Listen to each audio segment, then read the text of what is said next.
Well, I actually want to ask you about something else, because you guys actually had, the whole band had a pretty cool experience about a week ago. You guys actually opened up for Bernie Sanders in Portland. Tell us about that, and tell us how that actually come about. Yeah, that was really cool. That's definitely been one of the coolest things we've done.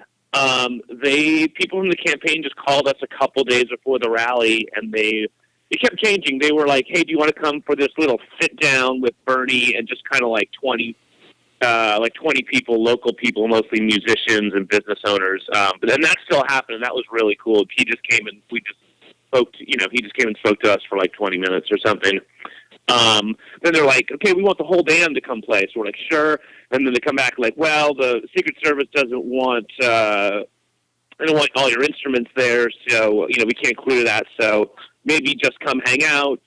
And then I was like, "Well, maybe why don't I can just bring my acoustic guitar and then we'll see what happens." But I'm glad I did, because if I didn't bring it, they weren't gonna, we wouldn't have played.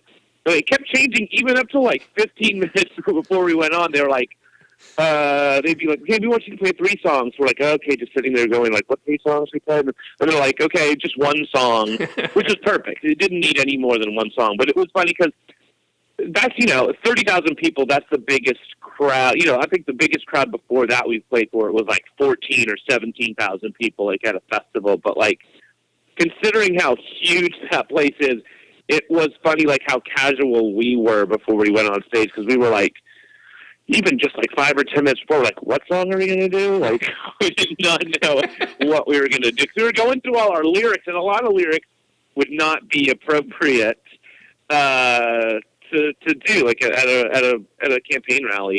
But now we can see it turned out to be perfect, because there's a lot of singing and clapping. There's a lot of area for like crowd participation. And it is like ultimately like an uplifting song. So I think, it really went perfect. We were really pleased with the performance. Yeah, I was actually going to ask you why you chose. I mean, now we can see obviously like it is one of the catchier songs on that album. Were you ever thinking? I don't know if this probably wouldn't have been the best choice. I would have personally thought it was badass. Were you thinking about "Power Doesn't Run on Nothing"? Because that would have been pretty sweet. That's funny, because people have told us that too. But we wanted a song where like we all sang. Yeah. Especially because Kathy and Weston wouldn't have instruments. Like they had to do something out there. We wanted something catchy that the crowd could like sing along with. Yeah, with right the away. Lows. Yeah. Yeah. I mean, Power. There's a lot of the Body of the Blood, the Machine turned 10 this year, and we're playing all the songs on tour. So we practice those songs every day, and there's like a lot of the songs to me now sound like I wrote them about the Trump campaign or about like stuff that's going on right now. It's like scary and sad, like how like relevant a lot of that stuff is right now. Yeah, I was going to ask you kind of, because I would simply consider Body, Blood, Machine. I mean, you've had politics in your work throughout, but that's definitely your most overtly political. Maybe fucking a little bit more, but like it's certainly the most political album that you've done. Do you feel? I mean, like, how do you feel that coming back now? I mean, this is more of a breakup album, and obviously you just finished this album, so I'm not saying what are you writing now, but like, how do you feel those themes like bubbling back? Is that something that you feel like you're going to be working on? Like for more kinds of political music in the near future?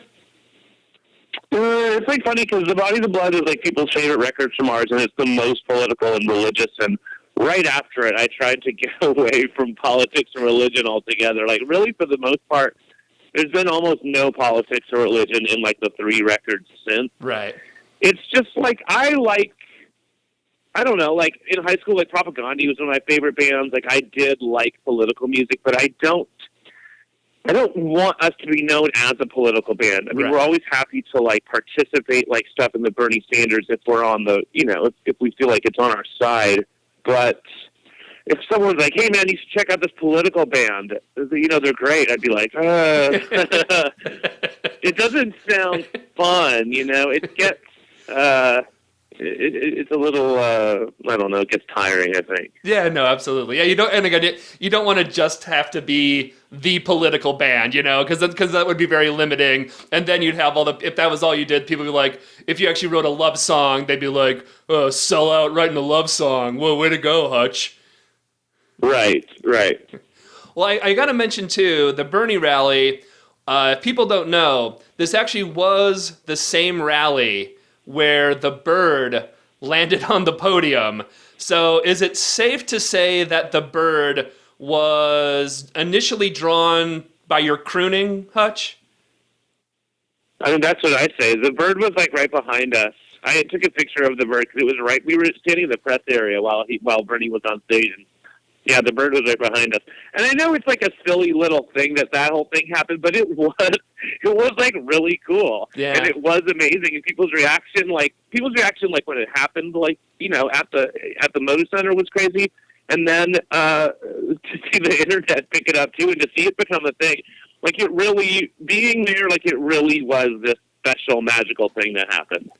What I really liked about it is there's something that actually does show it was more not just the bird itself, but actually Sanders' reaction to the bird was just like there was a genuineness to it, which is actually, I think, his like kind of primary appeal to so many people is that. And again, I guess you got to talk to him, in an artist meeting in Portland, which sounds pretty cool. But to me, like that, you can't kind of fake that genuineness. Like his genuine reaction to the bird was like adorable and stuff. It wasn't, he wasn't like trying to make too much of it. It was like that was just a sort of like, there's a bird and it's a dove. I wish the only thing would make this better if this was a dove for world peace. And it's just like you kind of can't fake that type of kind of genuine sort of hippie at his heart. You know what I mean?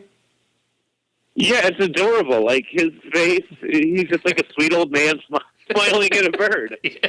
But he was like on stage, and like when we met him backstage, like he just comes off as a very not normal, but like a very down to earth person. Like he is a person. Like there's nothing fake about him. Like you feel like he really believes what he says, and he always has. And he's someone who's like working hard, like against incredible odds. Yeah. When you consider what he's going up against, and like who he doesn't take money from. But yeah, it was just like. I mean, the best thing I saw too was people comparing. Remember, when Donald Trump was with that eagle, and the eagle hates him, and and like scares him and wants to attack him, and then here's like, people always say animals are such good judge of characters, and that's just like a good example of it.